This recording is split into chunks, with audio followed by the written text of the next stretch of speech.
All right, hello out there. Here we are for the next in our Asian American and Pacific Islander Heritage Month workshop series, and we're super excited to be out here at the Farley Center with some really awesome guests who are going to be sharing with us about their work. And let's start with Caroline. You just want to introduce yourself? I'm Caroline Tu Farley, and I'm the program director here at the Farley Center. I'm Hsieh, and I use he and they pronouns, and I am a former Farley Center farmer. Hi, I'm Chandy Karnum. People call me Chandy. I've been a Farley farmer for 8 years now. Well, Caroline, since the Farley Center is what brought you all together, I wonder if you could just tell us a little bit about the Farley Center. Well, the Farley Center is a nonprofit here in Verona, Wisconsin, and we promote peace, justice, and sustainability. We do that several ways. We have a farm collaborative where we train beginning immigrant women farmers how to farm. We also have other organizations like Urban Triage Farms here with their supporting healthy black agriculture. They're in their third year. We also have a green burial, the first in Dane County, the Natural Path Sanctuary. It's a certified organic cemetery, so that means there's all biodegradable materials. Everything has to go into the earth. No formaldehyde, no caskets. Everything has to be like cotton, the shrouds and things. So we have that. We also build community around land, and that's where a lot of our events come in. We have a lot of festivals, concerts, presentations, all year round. I mean, even in the wintertime, we had a mock burial, which was 0 degrees, and we had 20 people show up. So all year round, we have activities. We also have a bee incubator program where we train we train people to be beekeepers. So that's over a 6-month period. We have 2 volunteers that do it. They both work at AAPI, and so they do this as a volunteer effort, and they meet with the beekeepers over a period of 6 months, and then these beekeepers can become alumni beekeepers, which Chandy is one of them. And then we also do a lot of support peace and justice organizations. So anyway, I'll turn it over to Sam Hsieh. Yeah, so a little about me. I started farming at the Farley Center 2021. And my partner and I we're farming together, and we had a very small CSA. We sold at some markets, the Mount Horeb Farmers Market and the Verona Market, in different years. And a big thing was, interested in learning how to run a CSA. I had worked at one farm before that, Orange Cat up in Sauk County. And then started working at Crossroads nearby as well. But and then part of the project was wanting to sort of like grow food that was meaningful or relevant to my own like Taiwanese ancestry. So getting a chance to like both connect with land and grow food that had sort of this like cultural significance for me. And like learning about that too, as like a mixed person who didn't see that side of the family as often as I would like to. It was important for me to like be able to kind of like rekindle that and be in touch with that. What were some of the crops that you tried that were connected to this cultural? Yeah, so one big one was bitter melon, which growing up I didn't eat a ton of it, but sort of started connecting with that plant, with that fruit, as an adult, and really appreciated it. And winter melon, which Chandy, we did some trading around that, which was awesome. Which is amazing. It's an amazing crop. It stores really long, and it's like really beautiful and kind of like hairy and weird, and really tasty. Like it's the kind of thing that like soaks in other flavors. So, yeah, so someone we shared it with. It was our friend Sarah at Washington. I think they described it as like basically like a winter cucumber almost like a, yeah, which I thought was a really good description, but it's really big and Oh, we'll have to ashy try and that at Rooted. yeah. We had a couple good years of that, and one year was a little bit harder because I think it was just like a really gray, wet spring, and so and the winter melon needs a lot longer, a lot more sun and a lot more time to grow, so it was a little bit slower. So we didn't see a lot of fruits that year, but yeah, so that's maybe a little tricky too, like when you're thinking about different climates and heritage crops and stuff. Yes, what can grow in Wisconsin. Exactly. Yeah. So from your time farming here, what were some of your biggest successes and some of your biggest challenges? Yeah. Biggest successes. I mean, I think like being able to it's complicated, right? But like connect with land, appreciate land that we're on, and honor it, and like be outside often and seeing like a full season, like seeing the seasons in and out and how things grow and all their cycles was really been really cool.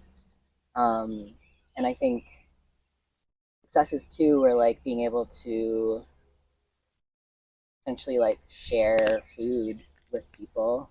That's really important and like build community. And like a lot of our like I didn't do a ton of marketing for the CSA. It was very small too, but um, it was a lot of friends and family, and then the only place I really posted was like a queer Madison Facebook group. So like most of our, that is like one community aspect that I really appreciated was like getting to connect with a lot of community in this way. And yeah, so that I would say that's like a very cool success or something very cool that happened. Challenges for sure are like how do you pay yourself while doing this? It's like getting into farming. You don't necessarily like most growers aren't like business people. We're doing it because we love people, we love the earth, we love land, we want to like support local food systems. A lot of these important ideals that I think shape a world that I would like to see. But yeah, so there's challenges with that. If you're like, yeah, thinking about sustaining yourself under like a capitalist system, it's really hard to like be growing organic vegetables at a small scale and like being able to do that. So that was definitely like a big challenge, and then kind of like the stressors of like, okay, we promised, these vegetables for people, like providing that and making sure we're able to do that. Sometimes put a strain, and then both my partner and I had other jobs, so just the time around that, and how to have balance and support our own like whole selves and beings. And even though this work is nourishing and it can be very strenuous, so those are definitely some challenges around that. Yeah. Well, let's fix the food system in all the ways. Yes. And make it more possible Definitely. for people. I feel like one benefit too of the Farley Center that I've seen is growing in community too, not just sharing with your communities, but what brings us more together than food? It's really growing in community too. I know for myself it takes some of the stressors out of it, or at least sharing the load a little bit.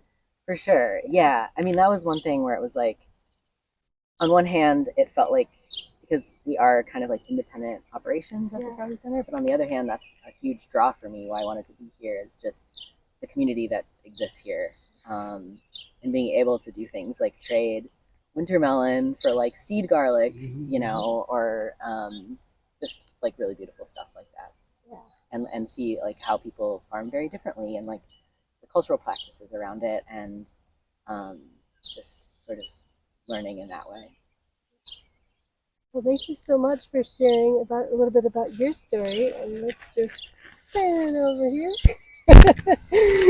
Would you like to introduce yourself and share about how you're connected and your journey in growing as well? Sure.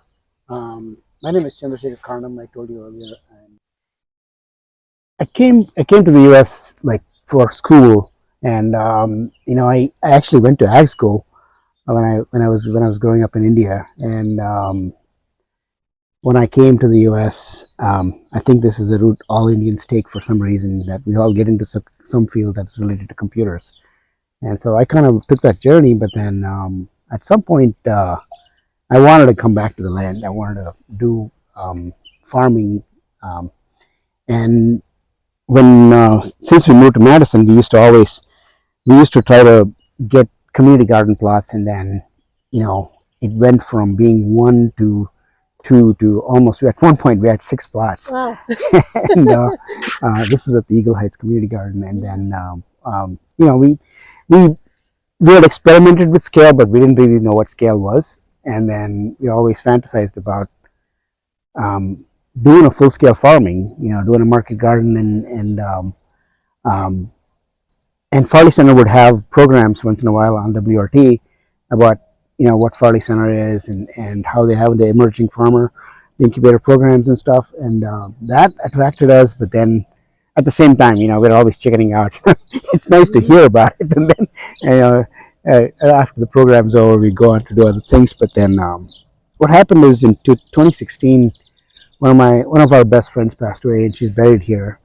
And we came for the funeral, and when we were going back, we caught the view of the Farley Center from the top, and that set it for us. So we wanted to, really check it out and come back, and contacted Seth, and Seth was like, he was very welcoming, and as we were talking to him, the possibilities were just kind of endless, because he said, we'll just give you a quarter acre. We were like, what? They're just going to give us a quarter acre? So for us, it was just like not having access to land. That sounded like a dream, So we both said, okay, we'll commit ourselves to this. And then we also got to go to a farm school. Like there was a 3-day class at UW where they walked you through the whole thing. Farley Center actually funded part of it and stuff. And that also, for me, being in ag school, I kind of knew that this is a totally new system. I mean, I hadn't done anything like growing transplants in the house and dealing with spring and all the different seasons and stuff. So we were committed to it. And one of the things that as we went on, we learned is how it is to do with scale. We started off thinking that, okay, quarter acres, yeah, what you see in front of you, but then once you start really doing it, then Then you feel what a quarter acre. Especially when you're weeding, yeah, especially when you're weeding and when the weeds are just growing right in front of you. And that's, that's one thing Jenny and I always talk about, that how we learned so many lessons from farming that keeps us coming back to it. And we've been here 8 years. This is our 8th year now, and added a lot of things as we went along. From initially from learning to then trying to do farmers market on our own, and then trying to do some wholesale sales on our own, and also food prep. We started getting into food prep, and we got into a couple of events last year. A couple of Farley events, the Dane Arts and the Urban Triage also had a big event, so we catered for it, and we made some food that was sourced from here, like especially the tomato sauces and things like that. And we see the future now, and how we can use this to make it a business or make it a lifestyle. I don't know. So that's kind of what we're thinking. So. And what have been some of the biggest successes that you've had, and the biggest challenges? Sure. I want to say the biggest success I see right now is the bees, because we went from having, taking a class and learning about it to, adding to it year after year and maintaining that as part of farming was a big add. And the other big success is just trying to go from farming to value add. So, we explored the farmers market. We saw how the farmers market was good in terms of, like, you can display your vegetables there. People come to see it and appreciate it, and when things are in season, we make a lot of sales. But vegetables don't really bring much to the table. It's nice to see on the table, but not, money in the pot. But as we started exploring value adds, that's when we saw that there is an avenue that we can take. And we started processing a lot of food, especially during COVID. What happened is we grew a ton of tomatoes with no market, and, we made sauces like crazy. And then after we made sauces, we made pizzas with it. And then we had a winner, and we started selling pizzas. And I mean, just last year alone, I think we sold dozens of pizzas, hundreds of pizzas. So Wow. so using our sauce. So that's been a big add. And the challenge, of course, is um, both of us have day jobs and trying to, like, do this and trying to see, can we make that switch, from going from what we have to doing this full time. And seeing that on the horizon is not there yet. So,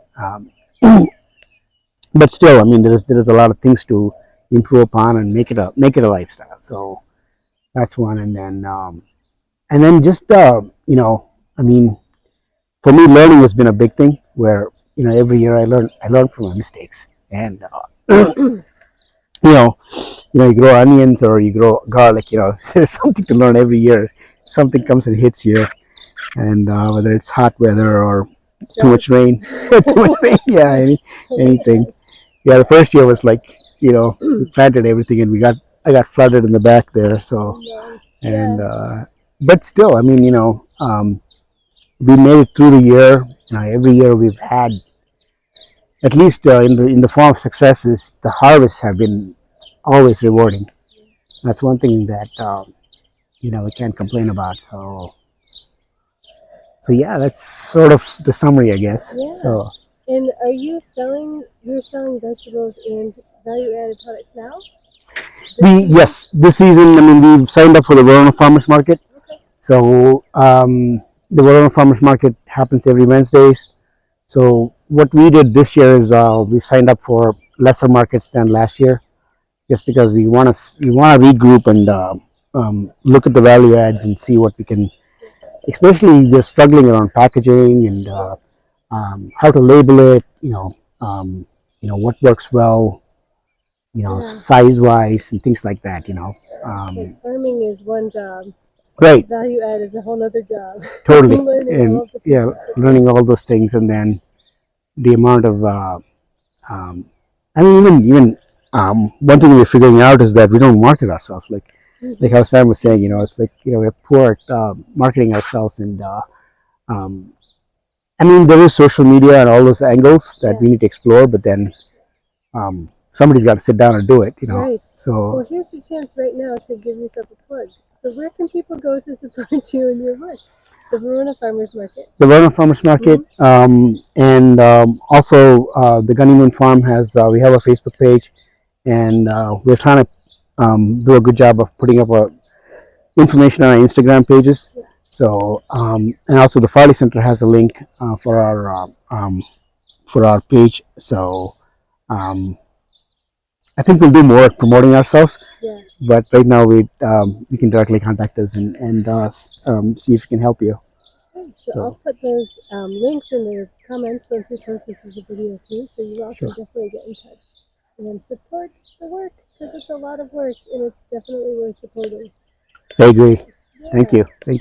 And I know that you all had talked a little bit, we had a little conversation about just language around these Heritage Months before we started doing this workshop, and I just wanted to make a little space to just talk about that a little bit, just because language is complicated and it's important, and I think it's worth bringing up. Sure, sure. I'm glad the Heritage Month at least addresses the fact that there are different communities. I mean, this Heritage Month would come and go by, and I would not think that I was part of it. Mm-hmm. And I felt happy when I was included. I was like, okay, this is also us. Hey, did you know this? That sort of thing. So yeah, for the longest time, the acronyms always throw you off. Yeah. I couldn't translate the I, so, so I thought that I was for Indian. So anyway, jokes aside, I do think that we get a chance to put our name out there, and people get to recognize what the difference is, and that to me is a big plus. So yeah, I think and also, like, it's every when you put a big brush over a group of people, even in India, um, it's a land of, like, I think we have 30 states, and each of the states have their own language, their own culture, and things like that. So sometimes we can't even call ourselves all Indians. It's like, the Tamil people want to be called Tamilians, and the so we have those kind of divisions too, and at least giving space to who we are and what we do here, and especially finding places like this where we can express ourselves is great. Yeah. So. And I think the westernizing of cultures too is always so diluting. You go to an Indian food restaurant and people are like, "Oh, it's Indian food." Well, it's a lot more complicated than that. So yeah, and ideally Right. these heritage months are celebrating. Ideally, we're celebrating everybody's heritage all year. So just to say that too. Right. And I know you had some thoughts on that too, Sam. Did you want to share? Yeah, I guess I like.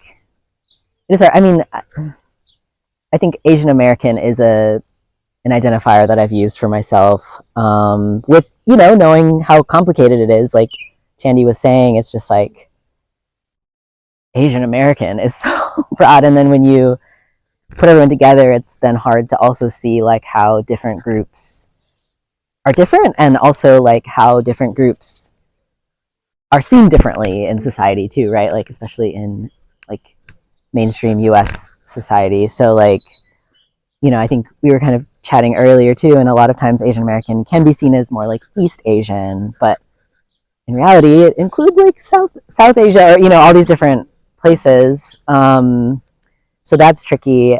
Like I'm primarily East Asian, so that was like an easy identifier for me, right? Just based on like how it's seen. But yeah, and then I think sometimes it's tricky too when like